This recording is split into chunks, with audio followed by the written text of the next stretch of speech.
Hello everybody and welcome to Cinema Savvy. It is myself, George, and today I'm bringing you a very special review. This is of course on the new film, the sequel to Jackass 3.5. This is of course Jackass Forever, a film that's been delayed 5 times thanks to Corona and many other issues that of course have happened on set. So this is going to be a very short review as we are doing of these, and if you are new to the channel, of course we're a film channel. We review lots of films, new releases, old releases. We've got retrospective discussions, all that kind of stuff, so do hit that subscribe button. And of course, if you found this video on our social media, the chances are that you may have stumbled across it. Do hit that follow button. That's Twitter at cinema_savvy, Facebook and letterboxd.com/cinemasavvy. And we have links to TeePublic in that description below. But as I said, we are here today talking about Jackass Forever. And I think it's fair to start off talking with the sort of history of the franchise. I'm not going to go into it too much, but of course, for many people, my age group at least, or people that are older, these have been a TV show and films that people have watched for decades now. It's been 22 years since these shows started airing on MTV. Obviously, I didn't watch at the age of 4. However, it was a show that I watched as I was growing up older. The films were out, loads of people from school watching them, friends watching them, and it's a really fun experience to go into. I'm just going to play a quick clip from the film now for you. Hi, my name's Johnny Knoxville. Welcome to the Dum Game. Oh, I'm sorry, dude. Are you kidding me? Now, of course, this is directed by Jeff Tremaine, who's worked on all the previous films. It's got almost all of the original cast, of course. Ryan Dunn passed away, so we, of course, don't have him in the film. And obviously, with the issues of Bam Margera, he does not make an appearance in this version. But this is something which, I want to say heading into it, as a fan of these films that's been following this release for a very long time, it's been really exciting to sort of approach this. Last week, I rewatched 1, 2, 2.5, 3, and 3.5, and I wasn't nervous for the new film. I was kind of curious. We've got some new faces that do come on this. We've got some new people in the stunts, and how are they going to be able to do it? They're a little bit older now, of course, the guys are. We can all see Johnny Knoxville's new grey hair, and it's something that I feel has been very, not underappreciated, but some people just assume that because they're older, it's been 10 plus years since the last film came out, it's not something that's going to work. But my word, it does work. This film was absolutely amazing. It was a packed screening tonight in London. For the time this review goes up, it would have been last night. And it was really amazing seeing a comedy in a crowd of hundreds of people. Now, with comedies, you never know how they're going to turn out. If you have a dull comedy, you're not going to get any laughter. Maybe 1 or 2 people every so often, but it's not something where it breaks out in unison. And with this film, from the opening 30 seconds through to the final few seconds, I guess you could say, the atmosphere in that screening was electric. And it's not something I've seen in a comedy since, I'm going to say, 22 Jump Street, where everyone is laughing. It's the same moments, it's every few minutes, and it's a film that I think is going to hold up, and it's a film that for a lot of people who have waited many years to see these guys return on the big screen, it is well worth the wait. The stunts, I'm not going to go into specifics of those stunts, but if you're wondering, can they do them still? Yes, they can. We get some classic stunts that they've done every film or so. Some you get a twist on, and we have some new ones which you don't even think could be possible. Some which scientists were recruited for the film to help develop, see if it's something they can do. And for a film that's, not had anything in 10 plus years, of course, Bad Grandpa, which I think got an Oscar nomination after all. It's really interesting seeing how they would approach this film. What would they be able to do differently? And they speak in this about some of the things they wanted to do in the past, which they never could. And it doesn't feel like they're just ticking off boxes either. It feels that they've all come into this new creative system and they're working around it. And I think what really epitomises this film is also the pandemic, that, this was shooting maybe pre-COVID, but certainly during it. There are many classic scenes. If you're familiar with Lance Bangs, the cameraman, who always throws up in these films, we actually have a video of him throwing up in his mask in this film. So if you want to contextualise a Jackass film, that's going to be the moment that does it for a lot of people. And it makes you think, if you go into these films thinking it's going to be vulgar, yes, it's vulgar. Are they going to cross the limit? Of course they're going to cross the limit. And as every other film is, it's just done in a really fascinating way in which you fear for it, but you don't ever feel it's malicious. It's funny to watch still.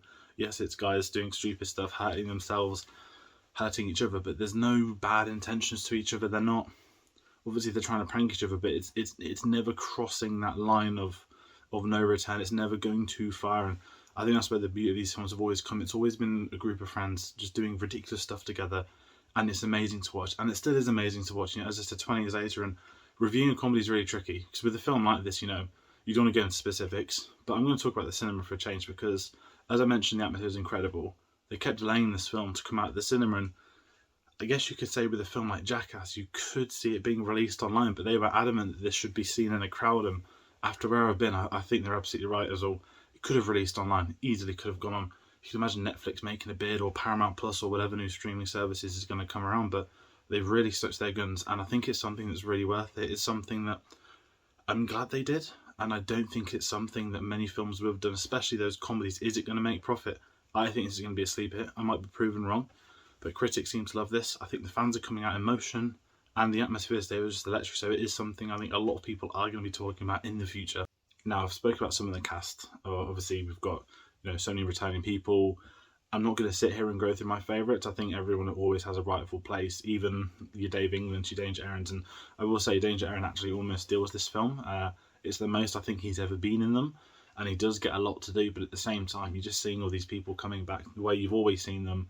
Johnny Knoxville, he still has the laugh. Steve-O, I mean, you could just look at the last sort of 10 years of Steve-O. He's been fully clean. The journey he's gone on, seeing him return, is quite wholesome. And if you look at his sort of off-screen issues, and he speaks about it, he spoke about it in his press tour and a lot of other stuff, how different his life is now. Him stepping back into sort of Jackass is a really, not creative process, but it's a really fascinating insight from him. And he actually speaks in the film. He's quite emotional with it because it is something he never expected to see done again. And of course, this is something maybe he thought he'd never get the chance to, all the drugs he took. He always jokes about, what's up his nostrils and stuff like that. But seeing him clean and still doing these insane stunts is absolutely amazing to see. And as I said, there's a couple of new people who we have to talk about as well. This guy's one badass dude right here. Oh man, I'm on Jackass. It's a Texas rat snake. Venomous?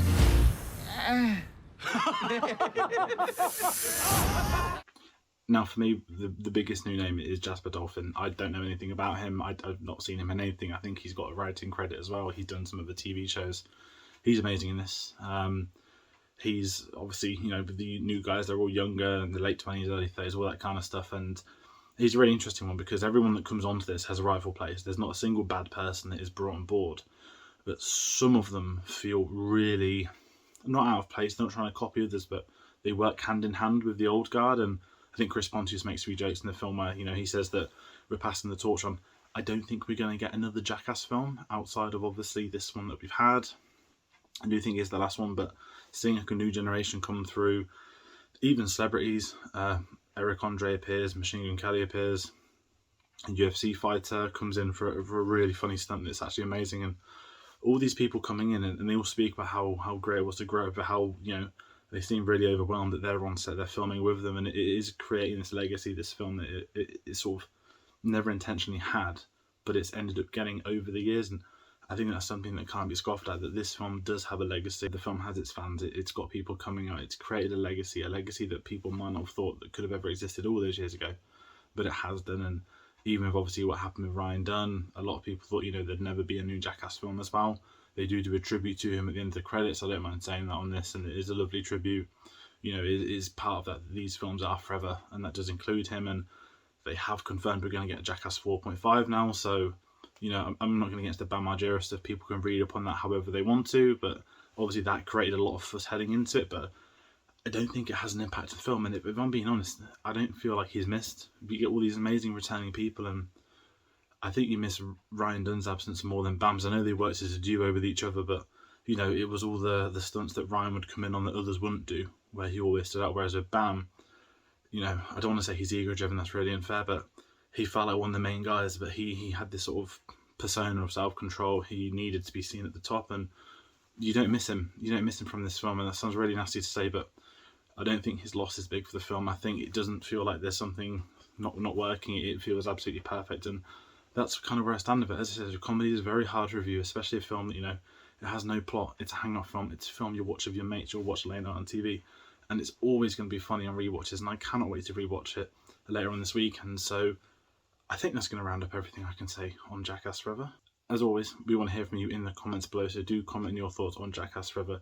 Is this a film you're going to be watching? Have you seen it? Are you watching in the future? I want to hear your thoughts on Jackass Forever. Let us know, are you a fan of these films? Do you dislike these films? Do you have favourite stunts? Comment all that stuff. We do reply to comments in the chat. And also, we've got a lot more reviews coming. Jackass is, as I said, a difficult thing to review, but there's a lot of other films coming out. Oscar season, the nominations are coming out this week. Moonfall's coming out tomorrow at the time of this video coming up.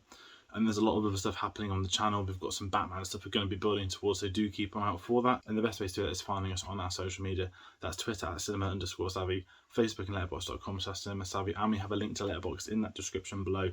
Do follow us on there. If you want to find out what reviews are coming up, what other things are coming up, is the best place to find it. We announce what's coming in, of course, next Wednesday.